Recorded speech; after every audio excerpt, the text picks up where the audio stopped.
Once again, welcome back to Computer Application second session.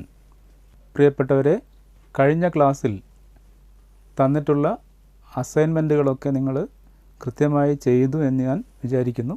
അത് ബന്ധപ്പെട്ട അധ്യാപകർക്ക് അയച്ചു കൊടുക്കുകയോ അവരുമായി ബന്ധപ്പെട്ട് കാര്യങ്ങൾ വ്യക്തമാക്കുകയോ ചെയ്തിട്ടുണ്ടാവുമെന്ന് ഞാൻ കരുതുന്നു.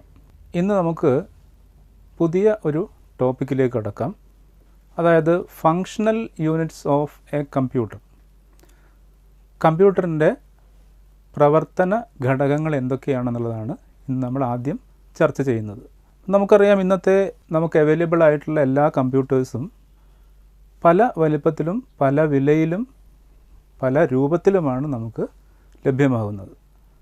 പക്ഷേ ഇതിൻ്റെയൊക്കെ അടിസ്ഥാന മോഡൽ, അടിസ്ഥാന ഘടകങ്ങൾ, അതിൻ്റെ ക്രമീകരണം എല്ലാം ഒരേ പോലെ ആണെന്നുള്ളതാണ് അതിൻ്റെ വസ്തുത.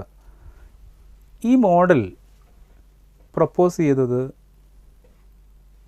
ഒരു ഹംഗേറിയൻ അമേരിക്കൻ മാത്തമാറ്റിഷ്യനും അതുപോലെ തന്നെ കമ്പ്യൂട്ടർ സയൻറ്റിസ്റ്റുമായിട്ടുള്ള ജോൺ വോൺ ന്യൂമാൻ എന്ന ശാസ്ത്രജ്ഞനാണ്. അദ്ദേഹത്തിൻ്റെ മോഡലാണ് നമ്മൾ ഇപ്പോഴും ഉപയോഗിച്ചുകൊണ്ടിരിക്കുന്നത്. ഈ മോഡലിന് യാതൊരു തരത്തിലുള്ള മാറ്റവും ഇതുവരെ സംഭവിച്ചിട്ടില്ല. ഇനി അടുത്ത തലമുറ കമ്പ്യൂട്ടേഴ്സിന് എന്തെങ്കിലും മാറ്റം വരുമോ എന്നുള്ളത് നമുക്ക് കണ്ടറിയേണ്ടതാണ്. ഇപ്പോൾ ഈ മോഡലിൻ്റെ പ്രത്യേകത എന്താണെന്ന് നമുക്ക് നോക്കാം. ഈ മോഡലിനകത്ത് 4 പ്രധാനപ്പെട്ട ഭാഗങ്ങളാണുള്ളത്. 1 input unit, 2 central processing unit, 3 storage unit, 4 output unit. ഈ വിവിധ യൂണിറ്റുകളെ പരസ്പരം സംയോജിപ്പിച്ചുകൊണ്ടാണ് കമ്പ്യൂട്ടറിൻ്റെ പ്രവർത്തനം നടക്കുന്നത്. സ്ക്രീനിൽ കാണുന്ന ബ്ലോക്ക് ഡയഗ്രാം ശ്രദ്ധിക്കുന്നതോടൊപ്പം തന്നെ നിങ്ങൾ മുന്നേ പഠിച്ച ഡേറ്റ പ്രോസസ്സിങ്ങിൻ്റെ വിവിധ സ്റ്റേജസ് ഓഫ് ആക്ടിവിറ്റീസും കൂടി ഒന്ന് ഓർത്തെടുക്കുക. ഈ ഡയഗ്രവും ആ സ്റ്റേജസ് ഓഫ് ആക്ടിവിറ്റീസും തമ്മിലുള്ള ബന്ധം നിങ്ങൾക്ക് മനസ്സിലാക്കാവുന്നതാണ്. ഡേറ്റയെ സ്വീകരിക്കാനുള്ള ഇൻപുട്ട്, പ്രോസസ്സ് ചെയ്യാനുള്ള യൂണിറ്റ്, സ്റ്റോറേജ് മെക്കാനിസം, അതേപോലെ തന്നെ ഔട്ട്പുട്ട് പ്രൊവൈഡ് ചെയ്യാനുള്ള യൂണിറ്റ്. ഇതൊക്കെ തന്നെ നമ്മൾ ഡേറ്റ പ്രോസസ്സിങ്ങിൽ നേരത്തെ മനസ്സിലാക്കിയതാണ്. അപ്പോൾ ഡേറ്റ പ്രോസസ്സിംഗ് മെഷീൻ ആയതുകൊണ്ട് തന്നെ ഈ മോഡലിൽ ഡേറ്റ പ്രോസസ്സിങ്ങിൻ്റെ വിവിധ സ്റ്റേജസ് ഓഫ് ആക്ടിവിറ്റീസ് ചെയ്യാനുള്ള ഭാഗങ്ങളും ഇതിനകത്ത് ഉൾക്കൊള്ളിച്ചതായിട്ട് നിങ്ങൾക്ക് കാണാം. എന്താണ് ഈ ഓരോ ഭാഗത്തിൻ്റെയും സവിശേഷതകളെന്ന് നമുക്ക് ഓരോന്നോരോന്നായിട്ട് നോക്കാം. ആദ്യമായി നമുക്ക് ഇൻപുട്ട് യൂണിറ്റ് എടുക്കാം. എന്താണ് ഇൻപുട്ട് യൂണിറ്റിൻ്റെ പ്രത്യേകത? അതിൻ്റെ ആവശ്യം എന്താണ്? Input unit is used to collect the data from external. പുറത്തു നിന്നുള്ള ഡേറ്റ സ്വീകരിക്കുക, ആ ഡേറ്റയെ കൃത്യമായ രൂപത്തിൽ കമ്പ്യൂട്ടറിലേക്ക് പ്രവേശിപ്പിക്കുക, അത് പ്രോസസ്സിംഗ് യൂണിറ്റിലേക്ക് കൊടുക്കാവുന്ന രീതിയിലേക്ക് മാറ്റുക. ഇത്തരം പ്രത്യേകതകളാണ് ഈ ഇൻപുട്ട് യൂണിറ്റിന് ഉള്ളത്. സാധാരണ നമുക്കറിയാം, നമ്മുടെ കമ്പ്യൂട്ടറിലൊക്കെ കോമൺ ആയിട്ട് ഉപയോഗിക്കുന്ന ഇൻപുട്ട് ഡിവൈസ് ഏതാണ്? നമുക്കറിയാം, എന്താണത്? കീബോർഡാണ് അല്ലേ? കീബോർഡ് ഉപയോഗിക്കാറുണ്ട്, അതുപോലെ തന്നെ മൗസ് യൂസ് ചെയ്യാറുണ്ട്. ഇപ്പോഴുള്ള കമ്പ്യൂട്ടറുകളിലൊക്കെ പുതിയ പുതിയ ഇൻപുട്ട് മെക്കാനിസവും നമുക്ക് ലഭ്യമാണ്. ഒന്ന് ടച്ച് സ്ക്രീൻ അവൈലബിളാണ്, ടച്ച് പാഡുകൾ അവൈലബിളാണ് അല്ലേ? അങ്ങനെ വിവിധ തരത്തിലുള്ള ഇൻപുട്ട് മെത്തേഡുകൾ നമുക്കിന്ന് ലഭ്യമാണ്. അപ്പോൾ എന്താണ് ഇൻപുട്ട് ഡിവൈസ് എന്നുള്ളത് മനസ്സിലായല്ലോ, അല്ലെങ്കിൽ ഇൻപുട്ട് യൂണിറ്റ് എന്നുള്ളത് മനസ്സിലായല്ലോ. ഇനി അടുത്ത യൂണിറ്റ് എന്താണെന്ന് നോക്കാം നമുക്ക്. സെൻട്രൽ പ്രോസസ്സിംഗ് യൂണിറ്റ്, ചുരുക്കി അതിനെ CPU എന്ന് വിളിക്കാറുണ്ട്. CPU ഇതിനെ വിളിക്കാറ് ബ്രെയിൻ ഓഫ് ദ കമ്പ്യൂട്ടർ എന്നാണ്. അതായത് നമുക്കതിനെ തലച്ചോറെന്നോ അല്ലെങ്കിൽ മസ്തിഷ്കം എന്നോ വിളിക്കാം. എന്താണ് ഒരു ഹ്യൂമൻ ബോഡിയിൽ ഈ തലച്ചോറ് അല്ലെങ്കിൽ മസ്തിഷ്കം ചെയ്യുന്നത്? എല്ലാതരം പ്രവർത്തനങ്ങളെയും നിയന്ത്രിക്കുക എന്നുള്ളതാണ് അതിൻ്റെ ജോലി. അപ്പം അത് തന്നെയാണ് ഈ CPU-ൻ്റെയും ജോലി. കമ്പ്യൂട്ടറിൽ നടക്കുന്ന അനുബന്ധ പ്രവർത്തനങ്ങളൊക്കെ തന്നെ നിയന്ത്രിക്കുന്ന ഒരു യൂണിറ്റാണ് ഈ സെൻട്രൽ പ്രോസസ്സിംഗ് യൂണിറ്റ്. ഈ യൂണിറ്റിനകത്ത് പ്രധാനപ്പെട്ട 3 ഘടകങ്ങളാണ് ഉൾക്കൊള്ളിച്ചിരിക്കുന്നത്. ഒന്ന് അരിത്തമെറ്റിക് ലോജിക് യൂണിറ്റ്, ചുരുക്കി പറഞ്ഞാൽ ALU. രണ്ടാമത്തത് CU, അതായത് കൺട്രോൾ യൂണിറ്റ്. മൂന്നാമത്തത് രജിസ്റ്റേഴ്സ്. എന്താണ് ഈ ഓരോ യൂണിറ്റിൻ്റെയും പ്രത്യേകത എന്ന് നോക്കാം. ALU അത് പെർഫോം ചെയ്യുന്നത് കാൽക്കുലേഷൻസും ലോജിക്കൽ ഓപ്പറേഷൻസുമാണ്.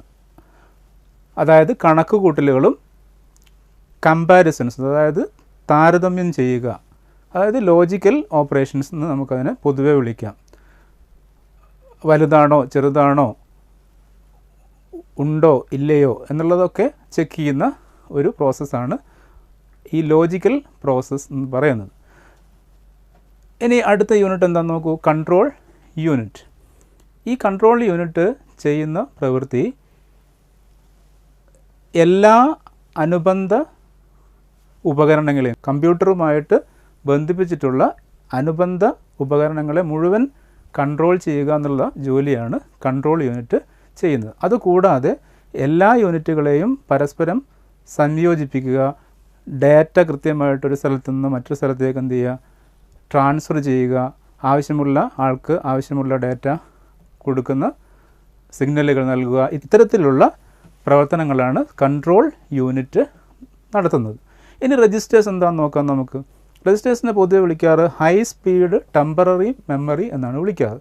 അതായത് ഏറ്റവും വേഗത കൂടിയ താൽക്കാലിക മെമ്മറികളായിട്ടാണ് രജിസ്റ്റേഴ്സിനെ കണക്കാക്കാറ്. ഒരുപാട് രജിസ്റ്റേഴ്സ് ഉണ്ട്, അത് നമുക്ക് അടുത്ത ഘട്ടത്തിൽ നമുക്കത് പഠിക്കാനുണ്ട്. ഈ രജിസ്റ്റേഴ്സ് ഉപയോഗിക്കുന്നത് താൽക്കാലികമായിട്ട് നമ്മളുടെ റിസൾട്ടുകൾ സ്റ്റോർ ചെയ്യാനും അത് സെൻട്രൽ പ്രോസസ്സിംഗ് യൂണിറ്റിനെ അസിസ്റ്റ് ചെയ്യാനും വേണ്ടിയിട്ടാണ് ഈ രജിസ്റ്റേഴ്സിനെ ഉപയോഗപ്പെടുത്തുന്നത്. ഇനി അടുത്ത ഘടകം എന്താണെന്ന് നോക്കൂ. മൂന്നാമത്തെ ഘടകം സ്റ്റോറേജ് യൂണിറ്റാണ്. സ്റ്റോറേജ് യൂണിറ്റ് എന്തിനായിരിക്കും? നമ്മൾ ഇൻപുട്ട് ചെയ്ത ഡാറ്റയെ സൂക്ഷിച്ച് വയ്ക്കുക എന്നുള്ളതാണ് ഈ സ്റ്റോറേജ് യൂണിറ്റിൻ്റെ പ്രത്യേകത. സാധാരണഗതിയിലൊരു കമ്പ്യൂട്ടിംഗ് ഡിവൈസിൽ 2 തരം സ്റ്റോറേജ് മെക്കാനിസംസ് ആണുള്ളത്, ഡിവൈസുകളാണ് ഉള്ളത്. ഒന്ന് primary storage, 2 secondary storage. Primary സ്റ്റോറേജിൽ പ്രധാനമായിട്ടും 2 തരം മെമ്മറികളാണ്, RAM and ROM, random access memory, അതുപോലെ തന്നെ റീഡ് ഓൺലി മെമ്മറി. ഈ പ്രൈമറി മെമ്മറി സാധാരണഗതിയിൽ ടെമ്പററി സ്റ്റോറേജ് ആയിട്ടാണ് കണക്കാക്കാറ്. പക്ഷേ റോം അതിൽ നിന്ന് വിഭിന്നമാണ് താനും. റോമിനകത്ത് പെർമനൻ്റ് ആയിട്ട് നമുക്ക് ഡാറ്റ സ്റ്റോർ ചെയ്ത് വയ്ക്കാൻ സാധിക്കും. പക്ഷേ സെക്കൻഡറി സ്റ്റോറേജ് അല്ലെങ്കിൽ ഓക്സിലറി സ്റ്റോറേജ് എന്ന് പറയുന്ന രണ്ടാമത്തെ മെമ്മറിക്കകത്ത് സ്ഥിരമായിട്ട് ഡാറ്റ സ്റ്റോർ ചെയ്ത് വയ്ക്കാനാണ് അത് ഉപയോഗിക്കുന്നത്. അതായത് പ്രൈമറി മെമ്മറിയുടെ പ്രത്യേകത എന്താണെന്ന് വെച്ച് കഴിഞ്ഞാൽ അതിന് വളരെയധികം ഡാറ്റയെ ഉൾക്കൊള്ളാനുള്ള ശേഷിയില്ല. അതുകൊണ്ട് കൂടുതൽ ഡാറ്റ സൂക്ഷിക്കണമെങ്കിൽ നമുക്ക് സെക്കൻഡറി മെമ്മറി ഉപയോഗിച്ചേ മതിയാവുള്ളൂ. അപ്പോൾ സെക്കൻഡറി മെമ്മറികളായിട്ടുള്ള ഹാർഡ് ഡിസ്ക് നിങ്ങൾക്കറിയാം, CD, DVD, നമ്മുടെ കയ്യിലൊക്കെ ഉള്ള പെൻ ഡ്രൈവുകൾ, തം ഡ്രൈവുകൾ, അതുപോലെ തന്നെ മെമ്മറി കാർഡുകൾ, ഇതൊക്കെ സെക്കൻഡറി സ്റ്റോറേജ് ഡിവൈസ് ആയിട്ടാണ് നമ്മൾ കണക്കിൽ പെടുത്താറുള്ളത്. ഇനി അടുത്ത യൂണിറ്റ് എന്താണെന്ന് നോക്കൂ, ഔട്ട്പുട്ട് യൂണിറ്റ്. എന്തായിരിക്കും ഔട്ട്പുട്ട് യൂണിറ്റിൻ്റെ പ്രത്യേകത? ഔട്ട്പുട്ട് യൂണിറ്റ് നമ്മുടെ പ്രോസസ്സിങ് കഴിഞ്ഞതിന് ശേഷം ലഭിക്കുന്ന ഡാറ്റ, അതായത് ഇൻഫർമേഷൻ എന്ന് പറയാം അല്ലെങ്കിൽ ഔട്ട്പുട്ട് എന്ന് പറയാം. ആ ഔട്ട്പുട്ടിനെ നമ്മൾ എന്ത് ചെയ്യണം? പുറം ലോകത്തേക്ക് എത്തിക്കണം. അത് ആളുകൾക്ക് മനസ്സിലാവുന്ന രീതിയിൽ, വായിച്ചെടുക്കാവുന്ന രീതിയിൽ എന്ത് ചെയ്യണം? പുറത്തേക്ക് എത്തിക്കണം. അതിന് സഹായിക്കുന്ന ഡിവൈസുകളെയാണ് നമ്മൾ ഔട്ട്പുട്ട് ഡിവൈസുകൾ. ആ ഡിവൈസ് ഉൾക്കൊള്ളുന്ന ഘടകത്തെയാണ് നമ്മൾ ഔട്ട്പുട്ട് യൂണിറ്റ് എന്ന് വിളിക്കാറുള്ളത്. ഇപ്പോൾ എക്സാമ്പിൾസ് ആയിട്ട് പറയുകയാണെങ്കിൽ മോണിറ്റേഴ്സ്, അതുപോലെ തന്നെ പ്രിൻ്ററുകൾ, പ്രൊജക്റ്റേഴ്സ്, അങ്ങനെയുള്ള എല്ലാ ഡിവൈസുകളും നമുക്ക്, പിന്നെ സ്പീക്കേഴ്സ്, എക്സ്റ്റേണൽ സ്പീക്കേഴ്സ് ഉണ്ട്, ഇൻറ്റേർണൽ സ്പീക്കേഴ്സ് ഉണ്ട്, അതുപോലെ തന്നെ നമ്മുടെ ഹെഡ്ഫോണുകളുണ്ട്. ഇതൊക്കെ ഈ കാറ്റഗറിക്കകത്ത് വരുന്നതാണ്, ഔട്ട്പുട്ട് യൂണിറ്റുകളാണ്. അപ്പോൾ ഈ 4 ഘടകങ്ങൾ ഉൾക്കൊണ്ടതാണ് ഒരു കമ്പ്യൂട്ടറിൻ്റെ മോഡൽ എന്ന് പറയുന്നത്. ഈ മോഡൽ സജസ്റ്റ് ചെയ്തിരിക്കുന്നത് ആരാണ്? ജോൺ വോൺ ന്യൂമാൻ എന്ന ആളാണ്. ഇനി നമുക്ക് അടുത്ത ഭാഗത്തേക്ക് കടക്കാം. ഈ ഭാഗത്തിൻ്റെ പ്രത്യേകത, എന്താണ് കമ്പ്യൂട്ടർ എന്നുള്ളത് നമ്മൾ ഇതുവരെ ഡിഫൈൻ ചെയ്തിട്ടില്ല. നമ്മൾ ഡേറ്റ എന്താണെന്ന് മനസ്സിലാക്കി, ഡേറ്റ എങ്ങനെയാണ് ഇൻഫർമേഷൻ ആവുന്നത് മനസ്സിലാക്കി, അതുപോലെ തന്നെ നോളജിനെ പറ്റി മനസ്സിലാക്കി, ഇൻ്റലിജൻസ് എന്താണെന്ന് മനസ്സിലാക്കി. ഇനി ഈ കമ്പ്യൂട്ടർ എന്നുള്ള ഈ ഉപകരണം എന്ത് റോളാണ് ഇതിനൊക്കെ വഹിക്കുന്നത്, ഈ ഡാറ്റ പ്രോസസ്സിങ്ങിൽ എന്ത് റോളാണ് കമ്പ്യൂട്ടറിന് ഉള്ളതെന്ന് നമുക്ക് നോക്കാം. അപ്പോൾ അതിന് മുന്നേ എന്താണ് കമ്പ്യൂട്ടർ, എങ്ങനെയാണ് ആ കമ്പ്യൂട്ടറിനെ ഡിഫൈൻ ചെയ്തിരിക്കുന്നത് നോക്കൂ. Computer may be defined as an electronic data processing machine. Simply you can say like so. ഈ രീതിയിൽ നമുക്കത് പറയാം. അതായത് computer is an electronic data processing machine. അതിനെന്തൊക്കെ ചെയ്യാൻ സാധിക്കും? It can accept data, it can process the data and provide the output. So 3 different activities are done by this particular computer system. One is accepting the data, second one is processing the data, and the third one is providing the output. So that is why we are defining it as the computer is an electronic data processing machine. There is a problem with the computer system. കമ്പ്യൂട്ടറിന് സ്വയം കാര്യങ്ങൾ തിരിച്ചറിയാനുള്ളൊരു ശേഷിയില്ല എന്നുള്ളതാണ് കമ്പ്യൂട്ടറിൻ്റെ ഒരു ന്യൂനതയായിട്ട് നമ്മൾ പറയുന്നത്. അപ്പം അതുകൊണ്ട് computer ഉപയോഗിക്കുന്ന ആളുകൾ ശ്രദ്ധിക്കേണ്ട പ്രധാനപ്പെട്ടൊരു കാര്യം എന്താണെന്ന് വെച്ച് കഴിഞ്ഞാൽ, ആ കമ്പ്യൂട്ടറിനകത്തേക്ക് നമ്മൾ കൊടുക്കുന്ന ഡേറ്റ കൃത്യമായിരിക്കണം എന്നുള്ളതാണ്. കൃത്യമായ ഡേറ്റ കൊടുത്തു കഴിഞ്ഞാൽ കൃത്യമായ ഔട്ട്പുട്ട് അത് തിരിച്ചു തരും. ഈ കൊടുക്കുന്ന ഡേറ്റയെ തിരിച്ചറിയാനുള്ള ശേഷി കമ്പ്യൂട്ടറുകൾക്ക് ഇല്ല. അപ്പോൾ നമ്മൾ എന്ത് കൊടുക്കുന്നോ അത് തിരിച്ച് തരിക, അതാണ് കമ്പ്യൂട്ടർ ചെയ്യുക. അത് നല്ലതായാലും ചീത്തയായാലും അതേപോലെ തന്നെ പ്രോസസ്സ് ചെയ്തിട്ട് തിരിച്ച് തരിക എന്നുള്ളൊരു ശേഷി മാത്രമേ കമ്പ്യൂട്ടറിന് ഉള്ളൂ. ഈ പ്രത്യേകതയെ നമ്മൾ വിളിക്കാറുള്ളത് ഗിഗോ എന്നാണ് വിളിക്കാറുള്ളത്. GIGO, garbage in garbage out. അതായത് ഒന്നിനും കൊള്ളാത്ത വസ്തുക്കൾ നമ്മൾ കമ്പ്യൂട്ടറിലോട്ട് കൊടുത്തു കഴിഞ്ഞാൽ അതേപോലെ യാതൊരു അർത്ഥവുമില്ലാത്ത രീതിയിൽ അത് പ്രോസസ്സ് ചെയ്ത് തിരിച്ചു തരും. അപ്പോൾ നമ്മൾ ശ്രദ്ധിക്കേണ്ടത് എന്താണ്? നമ്മുടെ കമ്പ്യൂട്ടറിനകത്തേക്ക് കൊടുക്കുന്ന ഡേറ്റ എന്തായിരിക്കണം? കൃത്യമായിട്ടുള്ള ഡേറ്റ ആയിരിക്കണം കൊടുക്കുന്നത്. അപ്പോൾ കാരണം കമ്പ്യൂട്ടറിന് അത് സ്വയം തിരിച്ചറിഞ്ഞ് ചെയ്യുവാനുള്ള ശേഷി ഇല്ല. ഇനി നമുക്ക് കമ്പ്യൂട്ടറിൻ്റെ ക്യാരക്ടറിസ്റ്റിക്സിലോട്ട് കടക്കാം. അതായത് സ്വഭാവ സവിശേഷതകൾ, പ്രോപ്പർട്ടീസ് എന്ന് വേണമെങ്കിൽ നമുക്കതിനെ വിളിക്കാം. അപ്പോൾ കമ്പ്യൂട്ടറിന് കുറേ അധികം അഡ്വാൻറ്റേജസും ചില ലിമിറ്റേഷൻസും നമുക്ക് കാണാൻ കഴിയും. അതെന്തൊക്കെയാണെന്ന് നമുക്ക് നോക്കാം. കാരണം കമ്പ്യൂട്ടർ ഉപയോഗിക്കുക എന്നുള്ളത് ഈ സവിശേഷതകളെ അടിസ്ഥാനപ്പെടുത്തി തന്നെയാണ്. അപ്പോൾ എന്തൊക്കെയാണ് പ്രധാനപ്പെട്ട സവിശേഷതകൾ, സ്വഭാവ സവിശേഷതകൾ എന്ന് നമുക്ക് നോക്കാം. ഒന്ന് സ്പീഡ് അല്ലെങ്കിൽ വേഗത എന്ന് പറയും. രണ്ടാമത്തത് ആക്യുറസി അല്ലെങ്കിൽ കൃത്യത എന്ന് പറയും. മൂന്നാമത്തത് ഡിലിജൻസ് അല്ലെങ്കിൽ സ്ഥിരോത്സാഹം എന്ന് വേണമെങ്കിൽ നമുക്കതിനെ വിളിക്കാം. നാലാമത്തത് വെർസറ്റൈലിറ്റി, വൈവിധ്യം എന്ന് വേണമെങ്കിൽ നമുക്കതിനെ വിളിക്കാം. അഞ്ചാമത്തത് ഹ്യൂജ് മെമ്മറി കപ്പാസിറ്റി, വളരെയധികം ഡാറ്റ സ്റ്റോർ ചെയ്യാനുള്ള കഴിവ് അല്ലെങ്കിൽ സ്റ്റോറേജ് കപ്പാസിറ്റി എന്ന് വേണമെങ്കിൽ നമുക്കതിനെ വിളിക്കാം. ഇതൊക്കെയാണ് അതിൻ്റെ അഡ്വാൻറ്റേജസ് എന്ന് വേണമെങ്കിൽ പറയാം. ഇനി ഇതിൻ്റെ ലിമിറ്റേഷൻസ് നോക്കൂ. എന്തൊക്കെയാണ്? Lack of IQ, lack of intelligence questions എന്ന് പറയും. രണ്ടാമത്തെ എന്താ? Lack of decision making power. ഇനി വേണമെങ്കിൽ lack of EQ, emotional quotient എന്നും കൂടെ നമുക്കതിനെ കൂടെ ചേർക്കാം. അപ്പോൾ ഇതിൽ ഓരോന്നോരോന്ന് നമുക്ക് നോക്കാം എന്താണ് അഡ്വാൻറ്റേജസിലുള്ള ഈ 5 കാറ്റഗറീസ് എന്നാണെന്ന് നമുക്ക് നോക്കാം. ഒന്ന് സ്പീഡ്, വേഗത. അതായത് computer can perform millions of operations in a second or a fraction of second. കമ്പ്യൂട്ടറിന് ഒരുപാട് ഓപ്പറേഷൻസ് സെക്കൻഡിൻ്റെ ചെറിയൊരു അംശത്തിൽ നമുക്ക് ചെയ്തു തീർക്കാൻ സാധിക്കുമെന്നുള്ളതാണ് അതിൻ്റെ സ്പീഡ് കൊണ്ട് ഉദ്ദേശിക്കുന്നത്. അപ്പം മനുഷ്യ സഹജമായി ചെയ്യാൻ പറ്റാത്ത കാര്യങ്ങൾ കമ്പ്യൂട്ടറിന് അതിനേക്കാളും 10 മടങ്ങ് വേഗതയിൽ ചെയ്തു തീർക്കാൻ കഴിയുന്നു എന്നുള്ളതാണ് അതിൻ്റെ സ്പീഡ് കൊണ്ട് ഉദ്ദേശിക്കുന്നത്. അടുത്തത് എന്താണ്? ആക്യുറസി. ആക്യുറസി എന്തായിരിക്കും? കൃത്യത. അതായത് നമ്മൾ ഹ്യൂമൻ ബീങ്സ് ഏതെങ്കിലും രീതിയിലുള്ള പ്രോബ്ലം സോൾവ് ചെയ്തു കഴിഞ്ഞാൽ അതിൽ തെറ്റുകൾ വരാനുള്ള സാധ്യത കൂടുതലാണ്. പക്ഷേ കമ്പ്യൂട്ടറുകൾ തെറ്റ് കൂടാതെ കൃത്യതയോടെ കാര്യങ്ങൾ ചെയ്യാൻ സാധിക്കുന്ന ഒരു ഉപകരണമാണ്. അതാണ് അതുകൊണ്ട് ഉദ്ദേശിക്കുന്നത്. A computer can perform arithmetic operations with very high degree of accuracy. അതാണ് ആക്യുറസി കൊണ്ട് ഉദ്ദേശിക്കുന്നത്. ഇനി അടുത്ത എന്താണെന്ന് നോക്കൂ. ഡെലിജൻസ്. നേരത്തെ ഞാൻ പറഞ്ഞു സ്ഥിരോത്സാഹം എന്നാണ് പറയുന്നത്. അതായത് കമ്പ്യൂട്ടറിന് ഒരു ദിവസം മുഴുവൻ 24 മണിക്കൂറും തുടർച്ചയായിട്ട് പ്രവർത്തിച്ചു കഴിഞ്ഞാലും യാതൊരു തരത്തിലുള്ള ക്ഷീണവും ഉണ്ടാവില്ല. അപ്പോൾ മനുഷ്യൻ്റെ സ്ഥിതി അങ്ങനെയല്ലല്ലോ. മനുഷ്യൻ കുറച്ച് സമയം വർക്ക് ചെയ്ത് കഴിഞ്ഞാൽ അയാൾ എന്താവും? ടയേർഡാവും അല്ലേ? അപ്പോൾ without any tiredness or ടയർസം the computer can perform any kind of jobs or tasks continuously. തുടർച്ചയായിട്ട് ചെയ്യുന്നതിൽ യാതൊരു തരത്തിലുള്ള മടിയും ആരും കാണിക്കുന്നില്ല, കമ്പ്യൂട്ടേഴ്സ് കാണിക്കുന്നില്ല. അതാണ് അതിൻ്റെ പ്രത്യേകത. ഇനി അടുത്തത് എന്താണ്? വെർസറ്റൈലിറ്റി, അതായത് വൈവിധ്യം.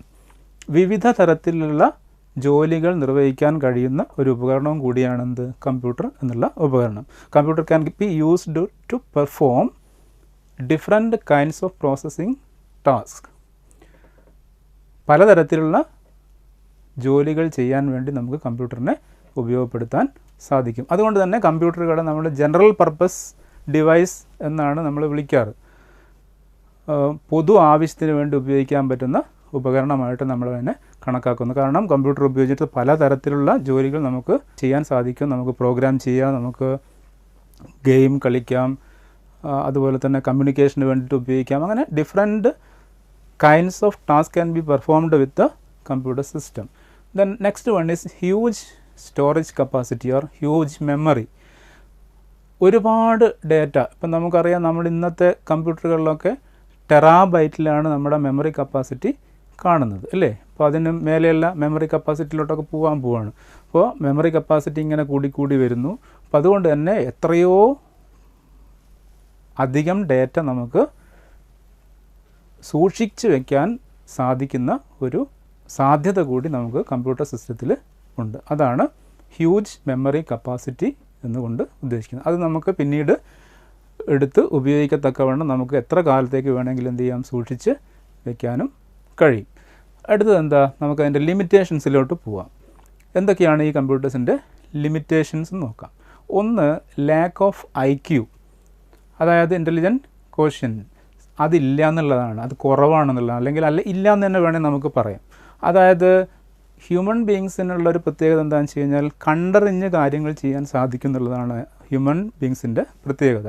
പക്ഷെ അങ്ങനെ സ്വയം തിരിച്ചറിഞ്ഞ് കാര്യങ്ങൾ ചെയ്യാനുള്ളൊരു ശേഷി ആർക്കില്ല?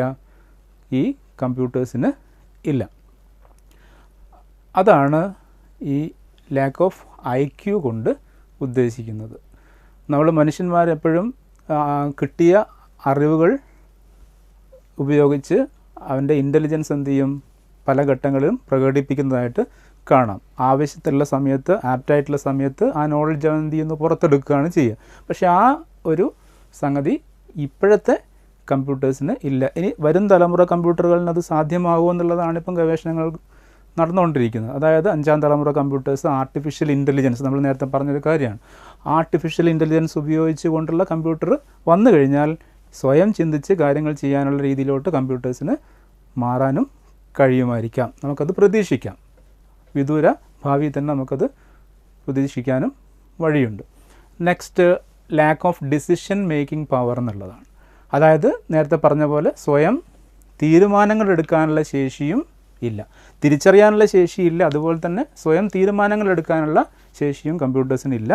പക്ഷേ ഹ്യൂമൻ ബീങ്സിനെ സംബന്ധിച്ചിടത്തോളം കമ്പ്യൂട്ടർ എന്നുള്ളൊരു ഡിവൈസ് അസിസ്റ്റിംഗ് ടൂളാണ്. എന്തിനു വേണ്ടിയിട്ടുള്ള? ഡിസിഷൻ മേക്കിങ്ങിന് വേണ്ടിയിട്ടുള്ള അസിസ്റ്റിംഗ് ടൂളായിട്ട് നമുക്ക് കമ്പ്യൂട്ടേഴ്സിനെ ഉപയോഗപ്പെടുത്താം. പിന്നെ ഉള്ളത് ലാക്ക് ഓഫ് EQ ആണ്, ഇമോഷണൽ ക്വോഷ്യൻസിൻ്റെ പ്രശ്നമാണ്. അതായത് കമ്പ്യൂട്ടറിന് സന്തോഷം പ്രകടിപ്പിക്കാനോ അല്ലെങ്കിൽ സങ്കടം പ്രകടിപ്പിക്കാനോ ഉള്ളൊരു ശേഷിയും കമ്പ്യൂട്ടേഴ്സിന് ഇല്ല. അപ്പോൾ ഇതൊക്കെയാണ് കമ്പ്യൂട്ടറിൻ്റെ വിവിധങ്ങളായിട്ടുള്ള സവിശേഷതകൾ. അതായത് നമുക്ക് അഡ്വാൻറ്റേജസും ഡിസഡ്വാൻറ്റേജസും സെപ്പറേറ്റായിട്ട് മനസ്സിലാക്കിക്കൊണ്ട് ചെയ്യുക. നിങ്ങളുടെ പാഠപുസ്തകങ്ങളുടെ മലയാളം പതിപ്പും അതേപോലെ തന്നെ ഇംഗ്ലീഷ് പതിപ്പും സമഗ്ര എന്ന പോർട്ടലിനകത്ത് നിങ്ങൾക്ക് ലഭ്യമാണ്. അത് നിങ്ങൾക്ക് ഒന്നുകിൽ ഡൗൺലോഡ് ചെയ്തെടുക്കാം, അല്ലെങ്കിൽ നിങ്ങളുടെ അധ്യാപകരുമായിട്ട് ബന്ധപ്പെട്ട് കഴിഞ്ഞാൽ അവർ നിങ്ങൾക്ക് അതിൻ്റെ പതിപ്പുകൾ നിങ്ങൾക്ക് ലഭ്യമാക്കുന്നത് ആണ്. ഇനി നിങ്ങൾ ചെയ്യേണ്ടത്, തന്നിരിക്കുന്ന ഒരു വർക്ക്ഷീറ്റ് ഉണ്ട്, ആ വർക്ക്ഷീറ്റ് ഫില്ല് ചെയ്യുക. ഈ അസൈൻമെൻറ്റിൽ നിങ്ങൾ ചെയ്യേണ്ടത്, വിവിധങ്ങളായ ഫീച്ചേഴ്സ് ഒരു കോളത്തിൽ തന്നിട്ടുണ്ട്. ആ ഓപ്പറേഷൻസിന് വിധേയമായിട്ട് ഹ്യൂമൻ ബീങ്സിനും കമ്പ്യൂട്ടറിനും ഏത് രീതിയിലുള്ള ഘടകങ്ങളാണത് ചെയ്യുന്നത് എന്നുള്ളത് ഒന്ന് രേഖപ്പെടുത്തുകയാണ് ചെയ്യേണ്ടത്. കമ്പ്യൂട്ടറിൻ്റെ ഏത് ഭാഗമാണത് ചെയ്യുന്നത്, ഹ്യൂമൻ ബീങ്സിൻ്റെ ഏത് ഭാഗമാണ് ഈ ഡിഫറെൻ്റ് ഓപ്പറേഷൻസ് ചെയ്യുന്നത് എന്നുള്ളതൊന്ന് രേഖപ്പെടുത്തുക. നിങ്ങൾക്ക് കൂടുതലായിട്ടുള്ള ഫീച്ചേഴ്സ് അതിൽ ആഡ് ചെയ്ത് ചേർക്കുകയും ചെയ്യും. എന്നിട്ട് അത് നിങ്ങളുടെ അധ്യാപകരുമായിട്ട് ചർച്ച ചെയ്യുക. അപ്പോൾ ഇതോടുകൂടി ഇന്നത്തെ ക്ലാസ് അവസാനിക്കുകയാണ്. നന്ദി. അടുത്ത ക്ലാസ്സിൽ കാണാം. Okay, by.